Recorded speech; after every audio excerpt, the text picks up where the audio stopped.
Shalom saudara semua, kita mulai lagi pendalaman Alkitab kita. Minggu ini kita akan lanjut sesi kedua dari tema pengendalian emosi atau emotional strength, saudari. Oke ya? Dan kita lihat dari minggu lalu bahwa kekuatan emosional itu dibutuhkan untuk kita bisa menikmati hidup ini. Tuhan sudah menyediakan segala sesuatu dengan iman kita terima dan dengan bisa mengontrol emosi kita bisa menikmatinya, saudari. Dan dunia sepakat bahwa kebahagiaan seorang itu banyak sekali ditentukan oleh bagaimana mereka bisa mengontrol emosinya. Tetapi kita beda dengan dunia, cara kita mengontrol emosi bukan dengan kekuatan kita, tetapi adalah memberikan diri dituntun oleh Tuhan. Sebab jadi pengikut Tuhan, orang percaya adalah bukan bicara tentang kemampuan kita, tetapi adalah tentang Tuhan. Ada di depan kita menuntun kemampuan Tuhan, karya Tuhan. Dan itulah, dalam hal mengontrol emosi, kita harus mengizinkan Tuhan menuntun kita, bukan perasaan, sehingga perasaan harus kita uji dengan firman. Dan dari minggu lalu, kita sudah melihat ini, bahwa sesuai dengan Amsal 16 ayat 32, untuk mengontrol emosi, kita harus memiliki tujuan, kita harus fokus. Anda dan saya harus sadar bahwa mengontrol ataupun mengendalikan emosi, itu harus menjadi tujuan kita. Jangan biarkan hidup tanpa Anda sadar punya tujuan ini. Seperti misalkan, saudara, kalau kita nggak memiliki tujuan, maka kita nggak akan latih. Misalkan kalau Anda memilih untuk diet, maka ketika Anda datang ke restoran, ke suatu pesta, seenak apapun makanan itu, selesai apapun juga, karena Anda memilih punya tujuan untuk diet, maka Anda tidak sembarangan. Demikian juga kalau Anda membiarkan, kalau sebaliknya kalau Anda membiarkan, Anda nggak punya tujuan untuk diet, lalu Anda ngeliat makanan yang Anda suka, Anda nggak akan punya kendali.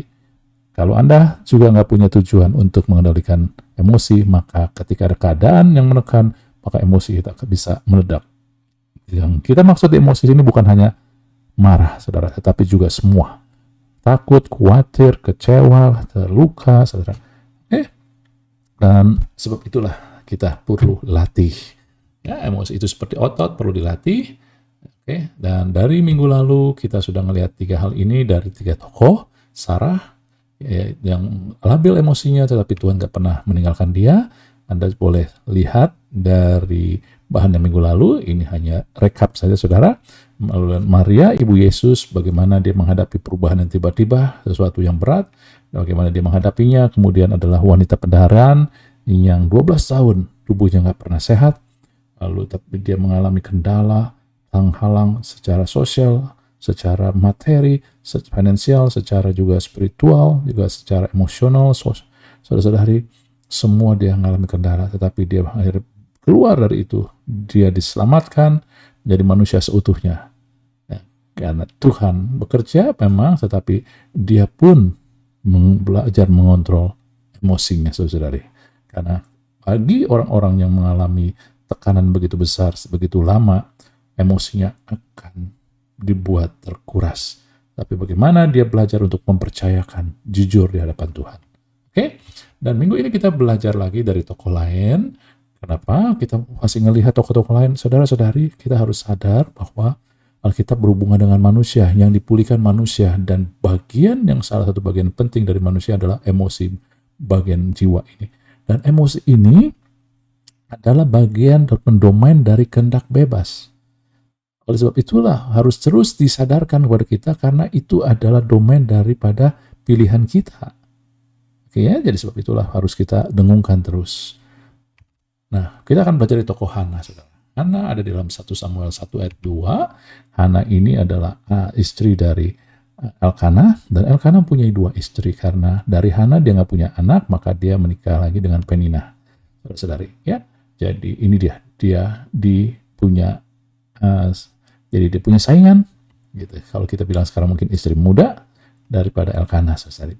Tapi Elkana tetap mengasihi dia, dan dalam 1 Samuel 1 ayat 4-5, saudari, saya nggak akan baca full untuk menghemat waktu. Anda bersilakan untuk baca, merenungkan, saudara-saudari ya. 1 ayat 4-5, pada hari Elkana mempersembahkan korban, diberikanlah pada Penina istrinya, ya, dan kepada semua anaknya laki-laki dan perempuan masing-masing bagian. Namun kepada hanya satu. Kalau kepada istri Penina, istrinya yang lain, itu diberikan sesuai dengan jumlah anaknya dan anak laki-laki dan perempuan, sehingga porsinya lebih banyak. Tapi pada Hana hanya satu bagian. Nah, apa yang mau ditekankan di sini adalah begini. Ketika mereka mempersembahkan korban, ini berhubungan dengan Tuhan. Jadi masalahnya adalah setiap berhubungan dengan Tuhan, Hana mengalami kepedihan. Setiap dia ke rumah Tuhan, dia mengalami kepedihan. Saudara, bukankah seringkali kita mengalami juga ketika kita berdoa, kita ke gereja, timbul kepahitan, kepedihan di hati. Kenapa? Karena kita punya pergumulan bahwa kita udah berdoa begitu lama, kita menginginkan begitu lama, Tuhan gak jawab, tapi orang itu yang kita ngelihat di gereja kok semua dijawab. Banyak sekali orang jawab, baru berdoa sudah dijawab, kita udah berdoa, ini kebutuhan kita, ini yang sangat kita inginkan, tapi gak dijawab, seolah Tuhan pilih kasih. Dan itu akan membuat emosi kita, ya. Nah, kita bilang juga perasaan kita menjadi sangat pedih, saudari. Jadi setiap datang ke rumah Tuhan, ke gereja, berdoa, yang ingat itu, sehingga banyak orang akhirnya bahkan bisa mempunyai reaksi emosi yang negatif, yaitu marah dengan Tuhan, saudari. Ya, kemudian di dalam 1 Samuel 15 ayat 16, ini yang baiknya adalah bahwa Hana datang ke Tuhan terus. Tapi ketika dia suatu saat dia datang ke Tuhan, dia berdoa dengan tidak bersuara tapi mulut berkamit. Nah, Imam Eli menganggap dia sedang mabuk. Tapi kemudian Hana bicara, bukan Tuanku, aku seorang perempuan yang sangat bersusah hati. Kalau bahasa lainnya adalah hancur hati. Dia bilang, aku nggak minum anggur dan minuman yang memabukkan. Dia mencurahkan isi hatinya. Saudari, ketika kita mengalami tekanan, kepedihan, saudara jangan lari dari Tuhan, curahkan ke Tuhan terus. Ya, sehingga Hana bilang, jangan anggap hamba ini perempuan dursila, sebab besar cemas dan sakit hati yang aku berbicara demikian lama. Jadi Hana mengalami hancur hati, dia tidak memiliki semangat hidup, ya itulah cemas, apa yang dibuat oleh kecemasan, sehingga membuat kita jadi hidup kita nggak enak, nggak nyaman, dan nggak semangat lagi, dan sakit hati sesekali. Jadi Hana mewakili orang-orang yang mengalami emosi negatif karena kepahitan hidup, yang hidup ini menjadi menyakitkan. Bukan orang-orang yang nggak takut Tuhan, dia takut Tuhan, dia beribadah, tetapi justru dia merasa tidak dijawab. Ya, dia terus merasa diperlakukan tidak adil. Oke, ya. Tetapi luar biasanya adalah dalam 1 Samuel 17:18 ketika dia bertemu dengan Eli, ini saudari, ini bukan pertama kali Hana ke bait Allah karena dia sudah mandul bertahun-tahun, tetapi inilah pertama kali dia disebutkan dia mendengar dari Imam Eli. Imam Eli berkata, pergilah dengan selamat, Allah Israel akan memberikan kepadamu apa yang kau minta padanya. Sesudah itu berkatalah Hana, perempuan itu, biarlah hambamu mendapat belas kasih daripadamu. Lalu keluarlah perempuan itu, ia mau makan dan mukanya tidak muram lagi. Saudara-saudari, apa yang menarik dari sini adalah begini, Hana sudah sering kali ke bait Allah di Yerusalem karena paling tidak kewajiban orang Israel saat itu adalah setahun sekali, dan dia bukan mandul baru pertama kali, jadi sudah beberapa tahun, jadi dia sudah sering. Tetapi kali ini ketika dia mendapatkan pada Imam Eli perkataan, entah Imam Eli dipakai Tuhan atau hanya sekedar ngomong, tetapi intinya adalah begini, Imam Eli menyampaikan sesuatu janji Tuhan. Allah Israel akan memberikan kepadamu apa yang kau minta padanya. Dan akhirnya dia kan nggak ngelihat. Lalu kemudian dia bilang, kiranya aku mendapat belas kasihan dan daripada itu. Lalu keluar perempuan itu, dia mau makan dan mukanya tidak muram lagi. Seketika, saudari. Apakah dia langsung hamil? Tidak. Tapi seketika. Maknanya apa sih yang saya mau sampaikan di sini? Ketika kita mau dikuasai emosi negatif, kepahitan, hidup menyakitkan, saudari, adalah pilihan kita. Pilihan kita. Pilihlah. Karena ini adalah kehendak bebas kita. Pilihlah bahwa kita yakin Tuhan peduli dan kita mendapat belas kasih Tuhan. Sehingga udah. Ketika pilihan itulah, maka mempengaruhi emosi kita. Saudara sekali, kita akan mulai bisa mengontrol, menguasai emosi ketika kita memilih. Percaya Tuhan bahwa Tuhan itu peduli dan mendapat belas kasih. Dan ketika kita memilih, itu harusnya sudah selesai. Artinya emosi kita sudah mulai. nggak menguasai kita, maka di sini Anda ngelihat Hana bisa tidak muram lagi. Saudari, ketika kita mengalami emosi negatif karena kepahitan hidup, pilihlah. Karena itu sudah ada. Tuhan sudah peduli. Kan Tuhan gak peduli. Tuhan sudah peduli. Tapi untuk menikmati kepedulian Tuhan dan belas kasih Tuhan sudah ada. Kasih karunia Tuhan sudah ada. Yesus sudah mati buat kita. Itulah bukti dia peduli dan dia memberikan kasih karunia. Tetapi untuk menikmatinya itu, Anda harus memilih untuk percaya. Dan inilah yang dilakukan Hana. Dia memilih untuk percaya. Oh, dia mendapat belas kasihan. Sesuai diperkatakan dari Eli, maka beres semua. Oke? Walaupun dia nggak langsung hamil, tapi secara mental, emosi sudah beres. Lalu ketika dia dapat anak, yaitu Samuel, dia datang ke Tuhan dan memuji.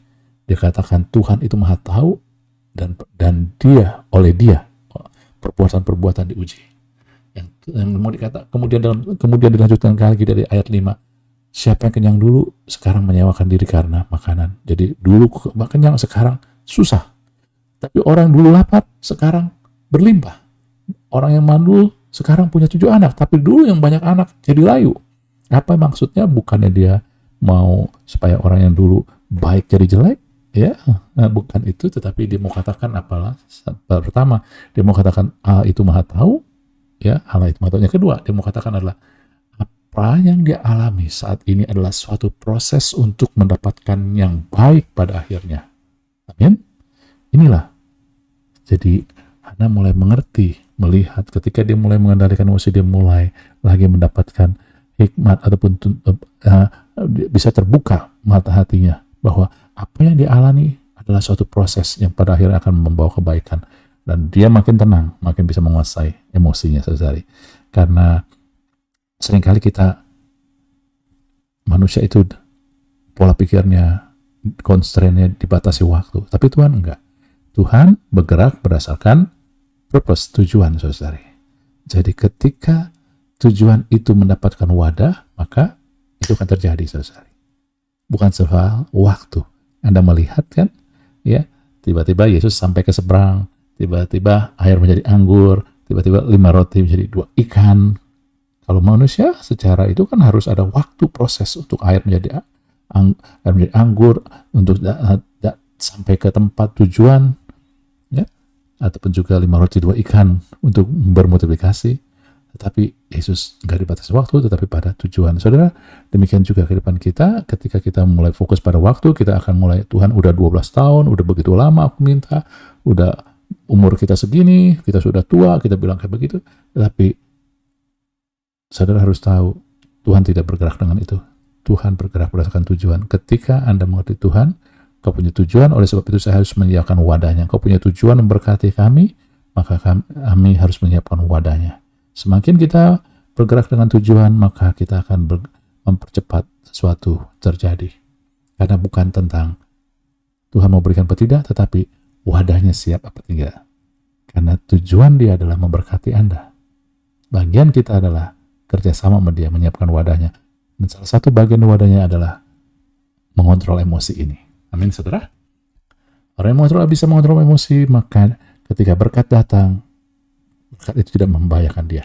Jadi menghadapi emosi negatif karena kepahitan hidup bukan dilawan dengan kemarahan, tapi menyadari Tuhan tahu dan peduli. Tuhan melihat kehidupan kita dan dia peduli. Walaupun kita nggak ngelihat saat ini secara fakta, Tuhan menjawab, tetapi pilihlah. Dia tahu dan peduli sehingga emosi kita menjadi terkendali. Dan mulailah mengerti perjalanan hidup kita adalah proses untuk melihat yang baik dari Tuhan. Oke, kemudian kita baca di tokoh Alkitab yang kedua adalah Nehemia. Nehemia, kita dari Nehemia 1 ayat 11 kita lihat bahwa Nehemia sebelumnya adalah juru minum dari raja. Yang kemudian juru minum raja saat itu adalah posisi yang terhormat, posisi yang prestisius, ya, yang baik, saudara, karena seorang raja sebelum minum harus diminum oleh juru minum untuk menentukan itu beracun atau tidak. Kemudian juga rasanya sesuai dengan raja atau tidak. Jadi orang ini kenal sama raja, dekat sama raja, dipercaya oleh raja. Namun kemudian di dalam Nehemia 2, 4 dan 5, Nehemia mendapat kabar tentang Yerusalem, tembok-temboknya runtuh, dan ketika dia bersama raja, dia murung, lalu raja tanya, kenapa? Dia bilang, saudara, Anda lihat, nanti Anda baca sendiri detailnya, Dia bilang, utuslah aku ke Yehuda, ke kota kuburan nenek moyangku, supaya aku membangunnya kembali. Saudara-saudari, ketika dia mengatakan kota pekuburan, bukan arti Yerusalem kota kuburan, bukan, tetapi dia mengatakan ini daerah yang ditinggalkan, daerah yang tidak hidup, daerah yang sulit, dan dia mau bangun. Apa yang mau dikatakan di sini adalah begini, Nehemia adalah berbicara bagi orang-orang yang berani keluar dari kenyamanan. Saat itu Nehemia sudah nyaman kok dengan posisi dia, tetapi dia mau melangkah lebih, saudara-saudari. Ketika Anda mau melangkah lebih, maka Anda akan mengalami begitu banyak tantangan yang menguras emosi. Jadi Nehemia akan beri tuntunan kita bagi orang-orang yang Tuhan tantang untuk keluar dari comfort zone. Orang-orang yang mau keluar dari comfort zone akan menghadapi rintangan dan kesulitan. Kecenderungan kita adalah mencari nyaman dan menghindari kesulitan. Tapi Tuhan mau menjadikan kita anak-anak pemenang, anak-anak yang luar biasa, saudari. Ya, anak-anak Raja Wali yang tidak takut badai. Tapi untuk itu kita harus keluar dari comfort zone. Tuhan sudah menyediakan berkat dalam hidup kita. Sementara kadang-kadang berkat itu bukan dia taruh di comfort zone. Tuhan taruh berkat itu di daerah medan peperangan. Ketika kita berani ambil tantangan, mau menghadapi rintangan-rintangan, kita akan bisa menikmati berkat yang Tuhan sudah sediakan itu, saudari. Ya, amin. Jadi mulailah berani men-challenge, menantang diri Anda untuk bisa memberikan lebih, menjadi lebih baik, lebih ulet, saudara, ya, melakukan hal-hal yang lebih besar. Oke? Jadi sama-sama kita sama-sama. Jadi itu dua. Kemudian dalam Nehemia 4:8, ketika orang-orang yang berani menghadapi tantangan keluar dari comfort zone, ini akan mengalami rintangan. Dan Nehemia terjadi. Beberapa bupati sepakat melawan dia, memerangi, sehingga menyebabkan kekacauan. Jadi Nehemia adalah bicara bagi mereka yang menghadapi situasi yang kacau, karena tantangan, karena rintangan, dan juga karena itulah jadwal target-target yang membangun tembok mundur, mengalami kemunduran. Dalam hidup ini kita selalu menghadapi situasi yang kadang tak terkendali. Kehidupan gak pernah ideal, kadang-kadang mengalami kemunduran. Dan ketika itu terjadi, emosi kita lah yang akan terkuras, yang akan bergejolak. Tapi ketika kita berani atau bisa menguasainya, maka kita akan melihat hal-hal yang lebih jelas dan memiliki kekuatan. Kita ngelihat apa yang diperlihatkan oleh kitab Nehemia ini. Ya, kemudian Nehemia 4 ayat 10 bukan berhenti sampai situ aja. Berita lagi oleh orang Yehuda yang pro dengan Nehemia. Dia bilang kekuatan para pengangkat sudah merosot, puing sudah makin banyak, gak sanggup kami bangun tembok ini. Jadi dengan kata lain, mereka kelelahan, mereka kewalahan. Kesanggupan kemampuan mereka tidak bersebanding dengan kebutuhan. Saudara, bukankah seringkali dalam kehidupan kita juga begitu, kita udah kewalahan. Masalah lebih besar daripada apa yang mampu kita bisa lakukan, apa yang kita sanggup. Dan di mana yang diserang? Emosi kita, saudari. Ya, jadi Nehemia menunjukkan ataupun juga menuntun kita ketika kita menghadapi gejolak ke emosi karena kelelahan, overwhelm, kewalahan, kan membuat kita patah semangat karena rintangan dan kesulitan yang kita hadapi, saudara. Tetapi dalam kitab Nehemia dikasih tuntunan. Nehemia 4 ayat 9 katakan, tapi kami berdoa kepada Allah kami dan mengadakan penjagaan terhadap mereka siang dan malam karena sikap mereka. Saudara, dengan kata lain, ketika mereka berdoa, mereka mempercayakan ke Tuhan. Apakah cukup mempercayakan Tuhan? Enggak. Mereka mengadakan penjagaan. Maksudnya apa? Mereka melakukan apa yang mereka bisa lakukan dalam kehidupan juga. Masalah, rintangan, kita bawa ke Tuhan. Tapi ketika kita bawa ke Tuhan, bukan kita nggak lakukan apa-apa, tapi kita mulai lakukan yang bisa kita lakukan. Ya? Jangan membiarkan emosi itu membuat kita paralyzed, lumpuh, nggak lakukan apa-apa. Lakukan, sekecil apapun juga lakukan. Kemudian di dalam Nehemia 4 ayat 14, Nehemia berkata, janganlah kamu takut terhadap mereka. Ingatlah kepada Tuhan yang maha besar dan dahsyat, dan berperanglah untuk saudara-saudaramu, untuk anak laki-laki dan anak perempuan, untuk istrimu dan rumahmu. Dengan kata lain, saudara, pernahkah Anda tahu, ya, memang Nehemia mengingatkan pada Tuhan yang besar, tetapi ada bagian lain yang Tuhan tekankan di sini. Saudara, Ketika kita mengalami tekanan, ketika kita udah merasa nggak sanggup, pernah nggak Anda alamin bahwa Anda ingat keluarga Anda, istri Anda, anak Anda, pasangan hidup Anda yang Anda kasihi. Lalu karena ingat mereka dan Anda mengasihi mereka, lalu Anda memiliki motivasi, Anda memiliki semangat lagi, tambahan ekstra semangat, tambahan motivasi, tambahan kekuatan lagi untuk mau menghadapi, untuk bertahan. Jadi itulah yang dikatakan kekuatan ekstra emosional menghadapi kekuatan untuk menghadapi emosional ini. Kita semakin bertumbuh ketika kita mulai melakukan, memotivasi diri kita melakukan buat orang-orang kita kasihi. Ini bukan tentang kita.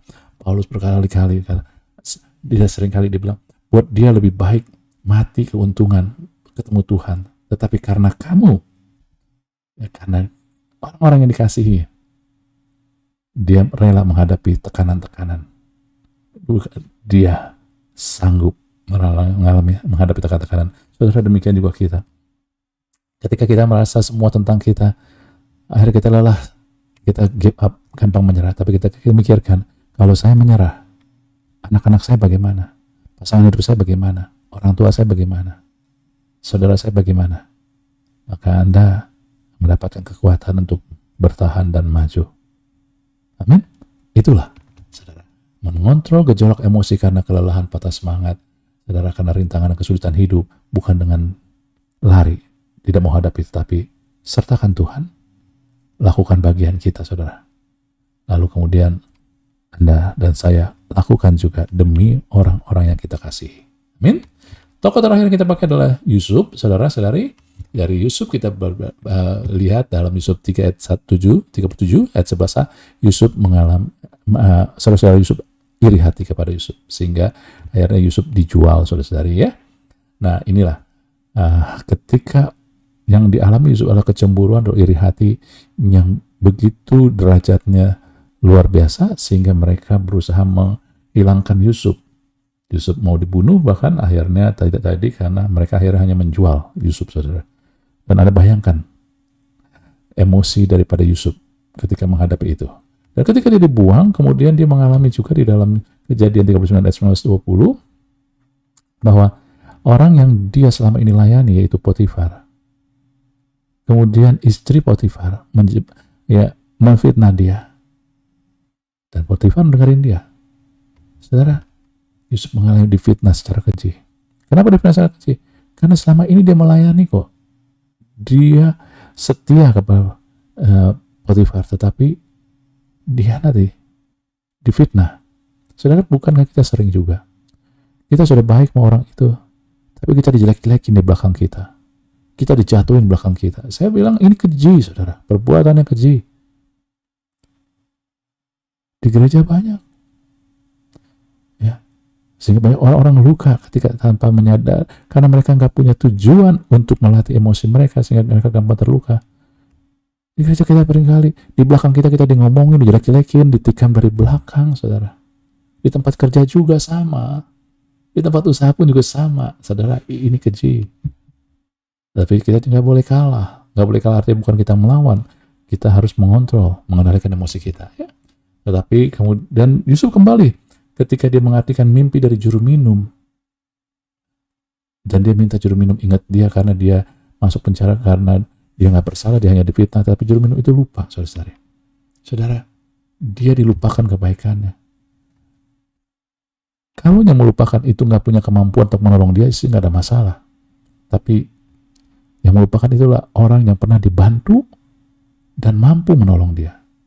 Coba Anda bayangkan kekecewaan yang bisa menghinggapi Yusuf ini, saudari. Tetapi Kejadian 42 ayat 21, saudari, ketika akhirnya Yusuf menjadi penguasa tertinggi di Mesir dan saudara-saudaranya mengetahui itu, saudara-saudaranya bilang begini, betul-betullah kita menanggung akibat dosa kita terhadap adik kita, terhadap Yusuf, saudara.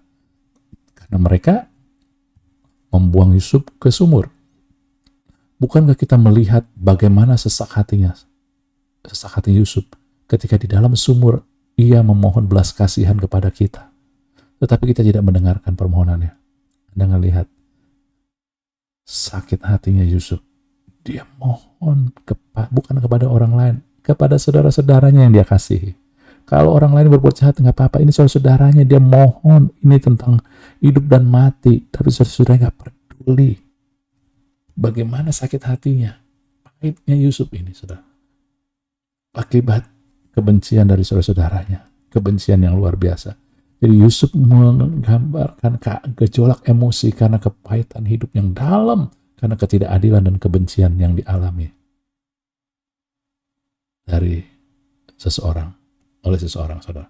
Tetapi bagaimana ketika Yusuf akhirnya saudaranya datang, dia tetap bela, karena saat itu mengalami kelaparan. Anda tidak baca ke dalam Kejadian 45, Yusuf kata, Allah telah menyuruh aku mendahului kamu untuk menjamin kelanjutan keturunanmu di bumi ini dan memelihara hidupmu sehingga sebagian besar daripadamu tertolong. Jadi bukan kamu yang menyuruh aku ke sini, tapi Allah. Dialah yang menempatkan aku sebagai Bapa bagi Firaun dan Tuhan atas seluruh istana sebagai kuasa atas seluruh tanah Mesir. Saudara-saudari, dengan kata lain, Yusuf ketika bisa mengontrol emosinya, dia tidak dikuasai oleh emosinya.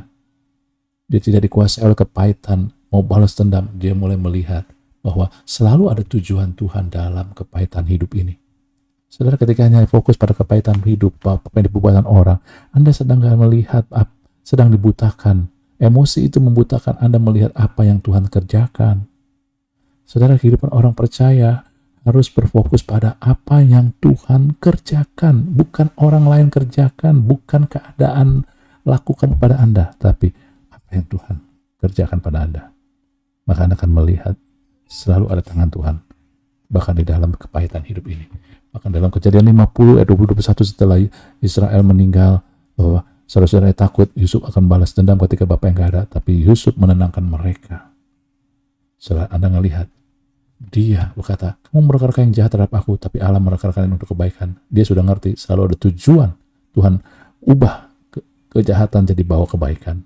Ada tujuan dalam kepahitan hidup. Dengan maksud melakukan sesuatu yang seperti sekarang ini, memelihara suatu bangsa yang besar. Anda ngelihat? Tadi Kejadian 45 dia mengatakan, untuk memelihara hidup kamu, kalian, saudara-saudaranya. Tapi kemudian semakin dia bisa mengendalikan emosinya, dia melihat lebih jelas lagi rancangan Tuhan. Visi Tuhan yang lebih besar, memelihara bangsa, bukan hanya saudaranya. Saudara-saudari, kita akan melihat ketika kita bisa mengendalikan emosi kita akan semakin bisa melihat rancangan Tuhan, rencana Tuhan yang besar. Semakin kita dikontrol emosi, semakin kita nggak melihat, saudara-saudari. Kita semakin melihat keadaan, apa yang dilakukan keadaan, apa yang dilakukan orang, ketidakmampuan kita, kegagalan kita, kejatuhan kita, bukan melihat apa yang Tuhan lakukan dan persiapkan, apa yang Tuhan rancangkan, rencanakan.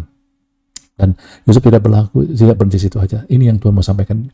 Demikianlah ia menghibur mereka dan menenangkan hati mereka. Kalau Yusuf hanya memaafkan aja, itu sudah luar biasa. Tapi dia nggak berhenti sampai maafkan. Dia menghibur, menenangkan hati mereka. Saudara-saudara, luar biasa kan? Dia bahkan menanggung makan dan minum makanan mereka dan anak-anak mereka, saudara. Artinya Yusuf melampaui standar, tetap berlaku baik, bahkan lebih baik bagi mereka yang telah berbuat jahat. Saudara-saudari, cara kita mengatasi, mengontrol, mengendalikan emosi kita bukan membalas jahat dengan kejahatan, tetapi kita melakukan yang baik pada mereka yang berbuat jahat. Saudara, ketika kita melakukan yang baik kepada mereka yang berbuat jahat, cara dunia katakan, wah enak dong yang laku jahat. Tetapi bukan itu. Ketika Anda lihat nih, ketika kita tetap melakukan yang baik pada mereka yang berlaku jahat, keuntungannya pada kita jadi seperti menaruh air kepada api emosi kita. Marah, kecewa, mau balas dendam, dikasih air, bukannya bensin. Tapi ketika Anda nggak mau ngampunin, nggak mau melakukan yang baik, Anda ingetin perbuatan mereka, Anda seperti naruh bensin sehingga pada pengendalian emosi Anda, sehingga akhirnya emosi kita meledak, saudara. Tapi semakin kita berlaku baik, maka kita bisa mengendalikan emosi, dan semakin kita bisa mengendalikan emosi, maka kita akan semakin bisa melihat rancangan Tuhan yang besar. Semakin kita bisa tenang, semakin kita bisa menikmati apa yang Tuhan sediakan. Amin. Menghadapi gejolak emosi karena kepahitan dan ketidakadilan dalam hidup bukan dengan balas dendam, tapi mempercayai penyertaan Tuhan untuk memberikan tujuan. Dan kita harus tetap memperlakukan orang dengan baik, bahkan lebih baik dari sebelumnya. Amin. Saudara, akhirnya ini konklusi, saudara, Hana tentang emosi negatif, hidup tertekan. Saudara, jangan hadapi dengan kemarahan, tapi lihat Tuhan Maha Tahu, Tuhan melihat kita, Tuhan peduli sama kita. Putuskan untuk memilih itu. Dan perjalanan hidup adalah proses melihat yang baik. Kemudian dengan Nehemia adalah karena kita berani dia menghadapi tantangan, tapi kadang itu menyebabkan kelelahan, patah semangat. Tapi jangan lari. Kita lihat Tuhan menyertai Tuhan kita kok. Tapi kita harus melakukan bagian kita. Kita harus percayakan Tuhan. Lalu lakukan demi orang-orang kita kasih. Dan Yusuf ketika gejolak emosi ini karena kepahitan hidup, karena ketidakadilan, saudara, jangan balas dendam. Percaya penyertaan Tuhan, ya. Kemudian bahwa Tuhan memberikan tujuan, sama seperti Hana, dan tetap memerlukan, kita harus tetap memerlukan orang dengan baik, saudara. Amin. Nah, saudara, ini adalah sesuatu tuntunan Tuhan. Anda perlu renungkan. Mungkin kita saat ini mengalami seperti Nehemia atau seperti Hana, atau mungkin gabungan, saya nggak tahu, tetapi Tuhan selalu ada tuntunan. Nah, yang sama undang Anda adalah, yuk punya kepekaan, punya tujuan untuk mengendalikan emosi-emosi kita, saudari. Bukan dunia akan lebih baik, tapi kita akan lebih bisa menikmati hidup. Kita makin bisa melihat tuntunan Tuhan. Kita akan semakin bisa menikmati kebaikan dan kemurahan Tuhan yang sudah ada dalam hidup kita ini. Yuk, sehingga kita bukan hanya sekedar bisa jago ngomong, pintar ngomong, tapi kita bisa menjadi orang-orang yang berjalan bersama Tuhan yang mengubahkan kita jadi lebih baik. Haleluya.